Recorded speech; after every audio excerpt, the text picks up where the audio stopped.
Hi hello नमस्कार, मी स्नेहा स्वागत करतो तुमचं आपल्या आजच्या नवीन एका व्हिडिओमध्ये। तर अनंत चतुर्दशी काल झाली आणि आजचा दुसरा दिवस म्हणजे 7 सप्टेंबर रविवारचा दिवस। तर आज होता छत्रपती शिवाजी तरुण मंडळ कोल्हापूरचा महागणपती 21 फुटी। तर त्या गणपती बाप्पाचं विसर्जन सोहळा मिरवणूक होता।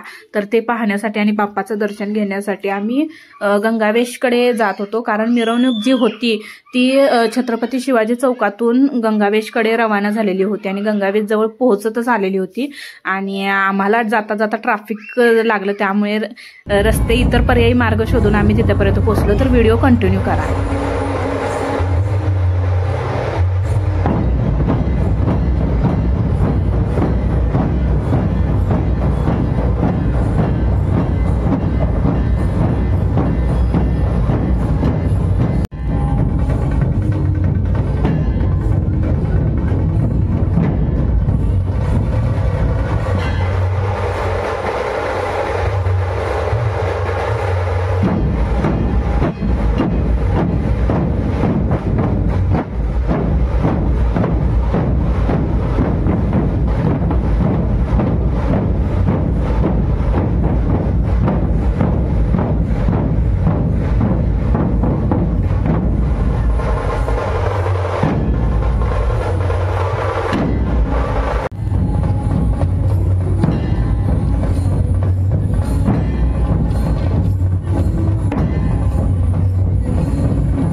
तर बाप्पाची विसर्जन सोहळा मिरवणूक कशी वाटला व्हिडिओ नक्की सांगा। आवडल्यास लाईक करा, शेअर करा, चॅनलवर जर नवीन असाल तर सबस्क्राईब करा। चला भेटू पुढच्या व्लॉगमध्ये, बाय।